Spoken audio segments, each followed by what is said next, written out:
નમસ્કાર વિદ્યાર્થી મિત્રો, હું છું વિકી બામણિયા. વિદ્યાર્થી મિત્રો, જે લોકો 12 સાયન્સની અંદર છે અને આ વખતે બોર્ડની પરીક્ષા આપવાના છે એ વિદ્યાર્થીઓ માટે એક બીજા બ્રેકિંગ ન્યૂઝ આવ્યા છે ગુજકેટ 2025ને લઈને. મતલબ કે એની તારીખ કઈ રહેશે, કઈ તારીખે કેટલા વાગે પેપર છે, કયા વિષયનું પેપર તમારે ક્યારે આપવાનું છે, એનો કોર્સ શું રહેશે, એ બધું જ એનાઉન્સમેન્ટ ગુજરાત બોર્ડે એક ઓફિશિયલ પરિપત્રના માધ્યમથી કરી દીધેલું છે. તો આજે આપણે આ વિડીયોની અંદર એ જ પરિપત્ર વિશે વાતચીત કરવાના છે, જેથી કરીને ગુજકેટ રિલેટેડ કદાચ તમને કોઈ ડાઉટ હોય તો એ ક્લિયર થઈ જાય. તમે ફક્ત અંત સુધી આ વિડીયોને જોતા રહો.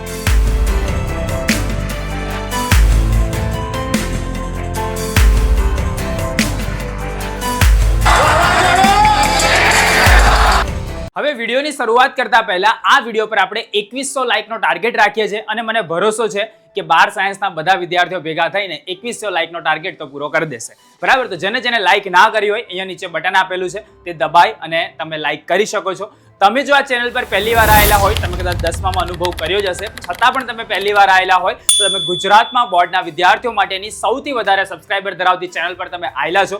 નીચે તમને આંકડો બી દેખાય છે, 14 લાખ જેટલા વિદ્યાર્થીઓ જોડાઈ ગયા છે. તો તમે શેની વેઇટ કરો છો? નીચે બટન આપેલું છે તે દબાઈ અને અમારી સાથે જોડાઈ જાઓ. હવે આપણે શરૂઆત કરીએ. બ્રેકિંગ ન્યૂઝ છે તમારી માટે. તારીખ અને કોર્સ ગુજકેટના જાહેર થયેલા છે ગુજરાત બોર્ડના, એના વિશે આપણે વાતચીત કરીએ.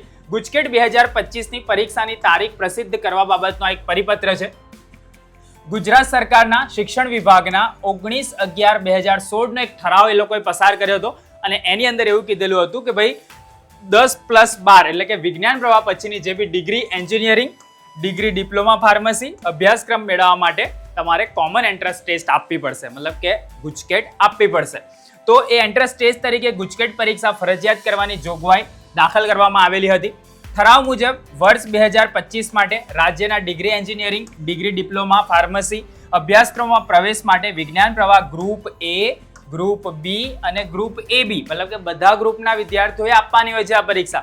ના વિદ્યાર્થીઓને ગુજકેટની પરીક્ષા તારીખ 23/3/2025, ભાઈ ડેટ નોટ ડાઉન કરી લેજો, 23 માર્ચ, બરાબર, 23 માર્ચ 2025ના રોજ ગુજકેટની પરીક્ષાની તારીખ જાહેર કરી દીધેલી છે અને રવિવાર છે, રવિવારે તમારે પેપર આપવાના છે. 3 એક જ દિવસ હશે.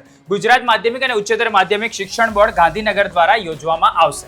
ઓકે, આગળ આપણે જોઈએ. ગુજકેટ 2025ના આવેદનપત્ર ઓનલાઈન ભરવાના છે. એની તારીખ અને માહિતી પુસ્તિકા બોર્ડની વેબસાઇટ પર પ્રસિદ્ધ કરવામાં આવશે. તે અંગેની જાણ અખબારી યાદીમાં દ્વારા પણ અલગથી કરવામાં આવશે. મતલબ કે ક્યારે ફોર્મ વગેરે ભરવાના છે એનું અત્યારે કોઈ જાહેરાત કરેલી નથી, પણ થશે તો આપણી ચેનલ પર એનો વિડીયો આવશે. પણ એના માટે તમારે ચેનલને સબસ્ક્રાઇબ કરેલી હોવી જોઈએ. નીચે બટન દબાવીને. ઓકે, ગુજકેટની પરીક્ષા માટે કેટલીક અગત્યની જાણકારી છે. ભાઈ પરીક્ષા 23/3/2025 રવિવારના રોજ છે. સવારે 10 વાગે બરાબર થી લઈને બપોરના 4 વાગ્યા સુધી આ પરીક્ષા યોજાવાની છે. મતલબ કે સવારે 10 થી લઈ અને 4 વાગ્યા સુધીમાં તમારા તમામ પ્રશ્નપત્ર પતી જશે.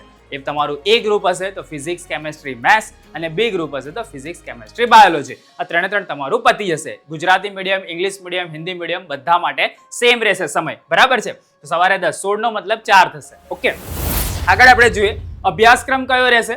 તો ગુજરાત સરકારશ્રીના શિક્ષણ વિભાગના ઠરાવ ક્રમાંક મુજબ 2017માં એ લોકોએ એક જાહેરાત કરી હતી. જૂન 2019થી ગુજરાત માધ્યમિક અને ઉચ્ચતર માધ્યમિક શિક્ષણ બોર્ડની રજીસ્ટ્રેશન થયેલી શાળાઓમાં ધોરણ 12 વિજ્ઞાન પ્રવાહમાં ભૌતિક વિજ્ઞાન, રસાયણ વિજ્ઞાન, જીવ વિજ્ઞાન તેમજ ગણિત વિષયમાં NCERTના પાઠ્યપુસ્તકનો અમલ કરેલ છે. એટલે કે જે નવી NCERT છે, NCERT આધારિત ધોરણ 12 વિજ્ઞાન પ્રવાહ માટે બોર્ડ દ્વારા નિયત થયેલા પ્રવર્તમાન અભ્યાસક્રમ ગુજકેટ 2025ની પરીક્ષા માટે રહેશે. મતલબ કે તમારે અલગથી એની કોઈ પુસ્તક વસાવવાની જરૂર નથી. તમારી પાસે જે NCERTની બુક છે એ જ બુકનો અભ્યાસક્રમ તમારા ગુજકેટની અંદર પણ આવશે. પણ ગુજકેટની અંદર MCQ આવે છે. કઈ રીતની એની પેપર પેટર્ન હોય છે જોઈ લઈએ આપણે. તો ગુજકેટ પરીક્ષા 2025 માટે ગુજરાત એન્ટ્રન્સ ટેસ્ટ નીચે મુજબની બહુવિકલ્પી પ્રકારના હેતુલક્ષી પ્રશ્ન હશે, એટલે કે MCQ હશે. કેવી રીતે હશે? તો ભૌતિક વિજ્ઞાન હશે, એમાં 40 પ્રશ્ન હશે જેમાં 40 ગુણ હશે, બરાબર. અને સેમ રસાયણ વિજ્ઞાનની અંદર 40 પ્રશ્ન હશે, એના 40 ગુણ હશે. મતલબ કે આ બંને ભેગા થઈને 80 ગુણ તમારા થશે, બરાબર. અને પ્રશ્ન પણ કેટલા થશે? 80. અને આ બંનેનું તમારું એક બંચ આવશે. જે સવારે 10 વાગ્યાનું પેપર હશે એમાં એક હશે, એમાં તમને 120 મિનિટનો સમય પ્રોવાઈડ કરવામાં આવશે. ત્યારબાદ જે લોકોને B ગ્રુપ છે એ લોકોએ જીવ વિજ્ઞાનનું પેપર આપવાનું અને જે લોકોને A ગ્રુપ છે એ લોકોએ ગણિતનું આપવાનું. અને એની માટેનો અલગથી 60 મિનિટનો સમય હશે. મતલબ કે આ 2 કલાક અને આ 1 કલાક, ટોટલ 3 કલાકમાં તમારી ગુજકેટ પતી જશે. આ બેની વચ્ચે કલાક, 1.5 કલાકનો બ્રેક હશે. બી ગ્રુપ હશે તો કદાચ તમને બ્રેક ઓછો મળશે, ગણિત હશે તમને બ્રેક વધારે મળશે. જે શેડ્યુલ આવશે આપણે અલગથી જાહેર કરીશું. પણ આ પ્રમાણે તમારી પેપર પેટર્ન રહેશે અને બધા જ MCQ આવશે, કશું એમાં રિટર્ન હોય નહીં. Negative marking system as it is છે, બરાબર છે. કેવી રીતે? ભૌતિક વિજ્ઞાન અને રસાયણ વિજ્ઞાનનું પ્રશ્નપત્ર સંયુક્ત રહેશે, એટલે કે 40 પ્રશ્નો ભૌતિક વિજ્ઞાન, 40 પ્રશ્ન રસાયણ વિજ્ઞાન, એમ 80 પ્રશ્ન, 80 ગુણ, 120 મિનિટનો સમય આપવામાં આવશે. OMR આન્સર શીટ પણ 80 પ્રત્યુત્તર માટેની રહેશે, બરાબર. મતલબ કે ફિઝિક્સ થી લઈને જે નંબર્સ હોય એ નંબર પ્રમાણે તમારે અંદર ડોટ્સ કરવાના રહેશે. જીવ વિજ્ઞાન અને ગણિતનું પ્રશ્નપત્ર અલગ અલગ રહેશે, જે માટે OMR આન્સર શીટ પણ અલગ આપવામાં આવશે. એટલે કે જીવ વિજ્ઞાન અને ગણિતમાં પ્રત્યેકમાં 40 પ્રશ્નોના 40 ગુણ, 60 મિનિટનો સમય આપવામાં આવશે. OMR આન્સર શીટ પણ પ્રત્યેક વિષય માટે અલગ હશે. એટલે A ગ્રુપ, B ગ્રુપ જેને છે એ પ્રમાણે આપવાનું. જો AB ગ્રુપ હોય તો બંને તમારે આપવાના થાય. પરીક્ષાનું માધ્યમ તો કોઈ પરીક્ષાના પ્રશ્નપત્રો ગુજરાતી, અંગ્રેજી અને હિન્દી એમ 3 માધ્યમમાં આપવામાં આવશે. MK રાવલ, નિયામક, ગુજરાત માધ્યમિક અને ઉચ્ચતર માધ્યમિક શિક્ષણ બોર્ડ, ગાંધીનગર, અને 23/7/2024 ગાંધીનગરનો આ એક ઓફિશિયલ પરિપત્ર છે કે જેની અંદર ડેટ અને સિલેબસ અને કેટલા પ્રશ્નપત્રનું માળખું રહેશે બધું જાહેર કરવામાં આવ્યું છે. નેગેટિવ માર્કિંગ સિસ્ટમ વિશે આ પરિપત્રમાં વાતચીત નથી કરી, પણ હું તમને જણાવી દઉં છું કે ભાઈ તમારો 4 પ્રશ્ન ખોટા પડશે, બરાબર છે, તો ટોટલ અંદર જે તમારું હશે એની અંદરથી 1 માર્ક્સ કપાઈ જશે, બરાબર. જે તમારા સાચા માર્ક્સ આવેલા હશે એમાંથી બી 1 કપાઈ જશે. મતલબ કે એક પ્રશ્ન જો ખોટો પડશે તો નેગેટિવ માર્કિંગ સિસ્ટમ પ્રમાણે -0.25 માર્ક્સ તમારા ઓછા કરવામાં આવશે. આ નેગેટિવ માર્કિંગ સિસ્ટમ ગુજકેટની છે, વર્ષો પહેલા જાહેર કરેલી હતી. આ પરિપત્રમાં એનો સમાવેશ નથી થયો, પણ તમારે બી એપ્લિકેબલ જ છે ને તમારે એ જ પ્રમાણે તૈયારી કરવાની છે. આમ જોવા જઈએ તો ગુજકેટની પરીક્ષા એપ્રિલ મહિનામાં હોય છે, પણ આ વખતે બોર્ડની પરીક્ષા વહેલી છે, એટલે ગુજકેટની પરીક્ષા પણ 23 માર્ચના રોજ જાહેર કરવામાં આવેલી છે. તમે આ નિર્ણય વિશે શું વિચારી રહ્યા છો? તમારી ગુજકેટની તૈયારી કેવી ચાલી રહી છે એ જરૂરથી નીચે કોમેન્ટની અંદર જણાવજો. અને ગુજકેટની તૈયારી હોય કે બોર્ડની તૈયારી હોય, દિવાળીપુરા યુથ તમારી જોડે છેક સુધી રહેશે, આખી ટીમ સાથે રહેશે.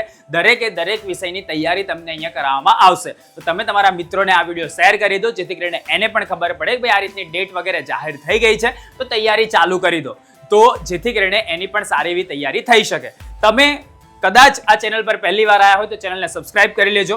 આવી જ રીતે નવા વિડીયોના નવા ટોપિક સાથે આપણે ફરીથી મળીશું. ત્યાં સુધી આવજો, અને આ જે બ્રેકિંગ ન્યૂઝ છે એને શેર કરવાનું ભૂલતા નહીં, બરાબર.